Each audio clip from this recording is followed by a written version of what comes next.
Well, like many communities in Oakland County, West Bloomfield has seen a big increase in the number of deer roaming within the township borders. While some residents might enjoy feeding the deer and admiring their beauty, the abundance of deer also leads to more auto accidents, damage to landscaping and property, and more risk of Lyme disease. What can be done to make our community safer from the influx of deer?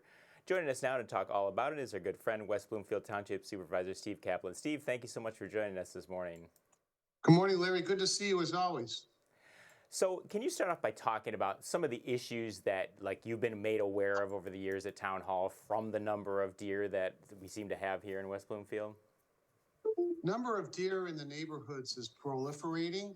Last year, related to it, of course, we had 120 collisions between motor vehicles and deer. And in 2022, we've had 96 as of today. So number of deer has increased in the neighborhoods, and that means they're stomping on gardens, eating vegetables, making a mess of people's backyards and gardens. And Steve, I know you know that there's a lot of people in the community who they enjoy feeding the deer, but it could lead to more problems. I mean, it could lead to them making that their home, and then they reproduce, and then we have more deer causing other issues. Larry, excellent point on your part. Deer, remember, let's say Larry lives in West Bloomfield. He leaves strips of food for the deer, and they enjoy the morsels that you left behind. And the next day, they'll revisit you because they'll remember the food source. Yeah, I have a neighbor who will feed the deer, but it brings other animals. So once the deer are done for the night, then you'll see like a beaver come by, you'll see raccoons come by, and it leads to other problems. It just does. Larry, we have considered enacting an ordinance which would which would discourage people from feeding the deer. Several problems with it. Number one, do we really want to criminalize our residents when in good faith they're feeding the deer? Secondly, it's essentially unenforceable. How are we going to catch the violators? Are we going to have undercover officers hiding near the food source in order to apprehend the resident? I know a few communities, including Rochester Hills, do have such an ordinance, but I don't think the Township Board is interested in criminalizing that behavior. So can you talk about what exactly is the Oakland County Community Deer Coalition, which I think was formed back in 2021? Right, and to give credit to Oakland County, Farmington Hills, and Oakland County and Farmington Hills for spearheading this coalition. We joined the coalition immediately. We enacted a proclamation indicating that we do want to participate, and we have been. We've already had 8 meetings. They say not much is accomplished at a meeting, that a camel is a horse created by a committee, but we have had good discussions on this, and ultimately there are 5 possibilities apart from doing nothing in terms of reducing the deer population. One of them is to kill the deer, that's obvious. Second one is to have police officers visiting the backyards of people and shooting the deer. That really isn't practical. Ann Arbor has a procedure, it's called culling the deer, C-U-L-L, culling the deer, and that's where they lasso, they capture deer and they transport them to like a park, which is isolated, and then they shoot the deer. I don't know if our residents want that to occur. Another possibility that's being viewed is sterilization or contraceptives, where food is laced with contraceptives, and that would help reduce the deer population. And so one of the ways where they're trying to figure out what might be the best solution to this is the regional deer survey that they formulated. Could you talk a little bit about that? Sure. And that survey is available on West Bloomfield's website. And through November 11, any resident can complete the survey. And it would be helpful to us to determine, does the average resident or do a majority of residents want deer population to be reduced? Because there are people, Larry, who love seeing the deer. My wife, for one, she'll call me to the dining room window, say, look outside, look outside. There are 4 deer in our backyard. So she really enjoys the nature. And therefore, this is not a unanimous issue. I'd say it's probably split. I'd say many residents don't have an opinion because they have more important matters to deal with, although this is very important. And then some love the deer and don't want to reduce the deer population, and others think that we're overpopulated. Yeah, I remember a couple years ago when they built the new roundabout at Middlebelt and Maple. There was a huge percentage of the population that came to the meetings discussing when that was going to be built, that it was going to affect the deer population in the area because so many deer crossed over that location. Right. Another good point by you in terms of why are deer increasing. Well, one is that the township is now 95% built, it's developed. And that means when a development goes into an area which at one time was undeveloped, obviously, then the deer are chased out, so to speak, and they then proliferate in the neighborhoods.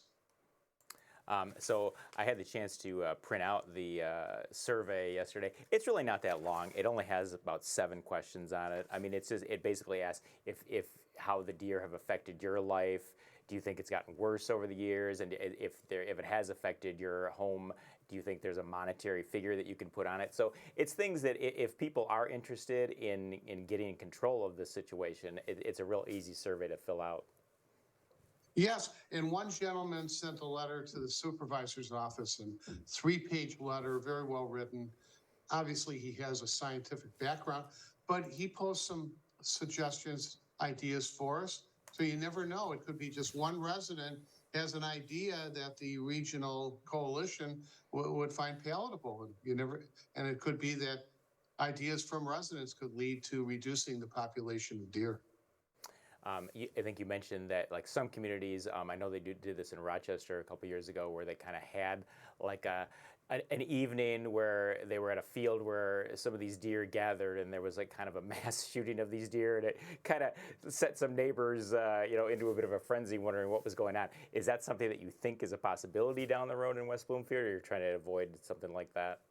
Extremely unlikely. For one, our ordinances ban outdoor hunting, even bow and arrow. A person would be violating the ordinance if he did that. And there is a danger to it. I'm sure there are some people who are marksmen, but not everybody has that skill. And an errant shot could enter a home and kill or injure somebody visiting or living in that home. Well, there's a great risk in terms of self-action. So if people do want to fill out the survey, and I'm sure we encourage everyone to do it, whether they're favor of the deer or they want to limit the number of deer in town, how can they find that survey? Yes, so go to the West Bloomfield website, just Google search engine if you want, West Bloomfield Township, West Bloomfield Township, Michigan website, and then they'll find the link. It should be easy to find. It's also available through Oakland County's website. Yeah, and it says on here, November 11th is the deadline to fill that out, so you do still have about a month and a half to get that done. Yes, November 11th, interesting date in history when World War I ended. Oh, did it really? Yeah, 1918, November 11th. So I want to bring up one other thing with you, Steve. Every year, every fall, we have the Hazardous Waste Disposal event. It's coming up in a few weeks on Saturday, October 22nd. Could you just tell us a little bit about that? Sure. The township features 4 events for our residents, and this includes Kego Harbor, Orchard Lake, and Sylvan Lake. We host 2 household hazardous waste days per year, one in May and one in October. We've already had the one in May, obviously, but October 21, Friday, between 4 and 6 for senior citizens, 62 and older. So Larry, you're about 40 years away from that status. Or Saturday, October 22nd, 9 to noon for anyone. And we've had great success. One year we had 1,900 vehicles between the 2 events. Shredding is not offered during the HHW event, Larry. We have 2 separate shredding events. We just had one last weekend. We found that by separating shredding from disposal of hazardous waste moves the line along. The wait is not as long.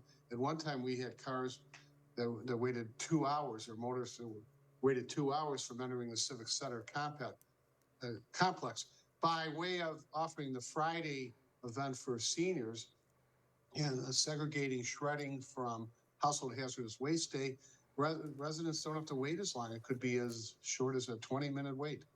So my question to you, Steve, is, so I dropped some stuff off there about a year ago, and I was so happy to get that out of my garage. But then I thought, well, where do you guys? What do you guys do with it? Where do you take it? It's on the property of the town hall there. But then what happens after that? Good question. Shredding occurs on campus.